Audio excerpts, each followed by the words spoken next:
When you have an inclusive environment, you have more innovation. You lessen the cost of re-recruiting because it normally costs anywhere between $1,200 and $1,500 just to hire a new employee. So having to continuously rehire, you spend more money.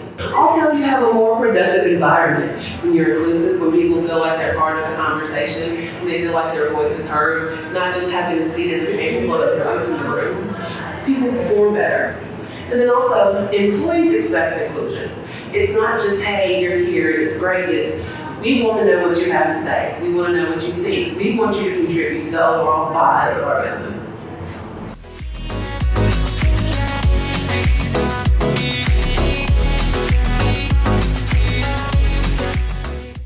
So at people3, we're very data-driven. So one of the things we like to start with is understanding the U.S. demographics. So these are your customers, your future employees, just the root of your business. So when we think about the U.S. as a whole, 38.4% of the U.S. population is non-white, 18.7% define themselves as Hispanic, 7% of people in the U.S. have a veteran status. You also have 8.6% of people in the U.S. who define themselves as having a disability. 13.6% of people in the U.S. were born somewhere outside of the U.S., so they're foreign. 21.6% of people don't speak English at home. The median income for the U.S. is $62,843.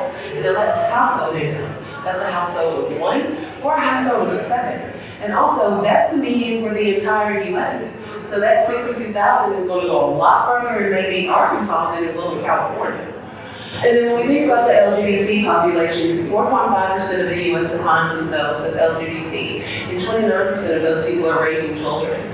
So what does that mean for how you define family? If you're thinking we're having a family picnic, is the thought that you're going to have, I don't know, mom, dad, 2.5 kids, and a dog? Or does our definition of family change as well?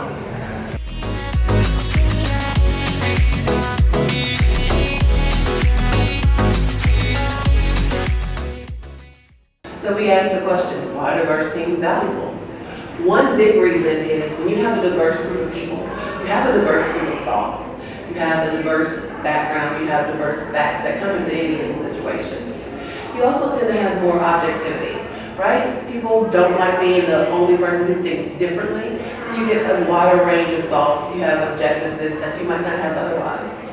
In-group bias happens, especially when everyone kind of looks alike, thinks alike, has the same background. And it's really hard to be that one person that says no when everyone is saying yes. So when you have a more diverse group and a more diverse team, you tend to get better ideas.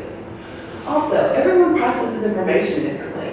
It's super easy to get into groupthink, right? Nobody likes that, and it's not helpful for the future of organizations. You also tend to have more innovation. The 7 people in this room coming together to think about one problem, you have 7 different backgrounds, experiences, thought processes, in ways you're going to address that one problem. There's one organization we worked with who had an issue with this one thing and they could not figure it out. They brought someone in from a different team who no one knew, had never been part of the program, came in, solved the problem because they weren't stuck in what they thought it was supposed to be.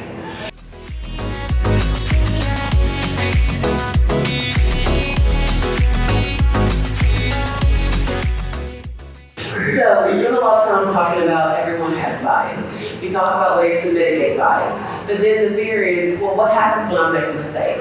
What happens when that voice in my head still doesn't change? We recommend remembering this. Put it on a sticky note. I can send you a copy of it, but you're not responsible for your first thought. You're responsible for your second thought and your first action. So what does that mean? That first thought you tend to have in situations, even if you're just thinking about yourself, it's what you've been socialized to believe. What your family's told you, what the media's told you. It is not always true. So we counter that. Wait, what do I truly believe in this moment? And then we act better moving forward.